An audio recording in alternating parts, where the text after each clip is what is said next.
আমি প্রথম দিন থেকে বলে এসছি জুলাই আমার কাছে বিপ্লব। সেই বিপ্লব আমরা ধারণ করি। সেই বিপ্লবের মূল স্লোগান ছিল দিল্লি না ঢাকা, ঢাকা ঢাকা। আজকে ক্ষমতায় যাওয়ার জন্য যারা দিল্লি এবং আওয়ামী লীগকে তোষণ করতে চায় তাদেরকে স্মরণ করিয়ে দেওয়া দরকার। হাদি কিন্তু শুরু শেষ নয়, এরপরের বুলেট আপনাদের জন্য অপেক্ষা করছে। অনেক চেষ্টা করেছি আমার দেশ পত্রিকায় গত 1 বছরে তাদেরকে বোঝানোর জন্য।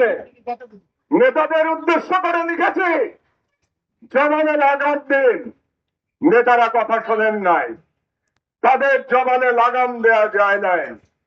ক্ষমতায় যাওয়ার উদগ্র ইচ্ছায় তারা একে অপরের বিরুদ্ধে যে রেটরিক ব্যবহার করছেন, এই রেটরিকের সুযোগে পতিত ফাঁসিবাদ এবং ভারতীয় আধিপত্যবাদ আবার বাংলাদেশে অনুপ্রবেশ করেছে। আপনারা সুশীলদের কথা বললেন, হাসনাত সুশীলদের কথা বলে গেল। আসল কথা হচ্ছে আমাদের ভুলে গেলে চলবে না, এই সুশীলরাই বাংলাদেশে ফাঁসিবাদ কায়েম করেছে।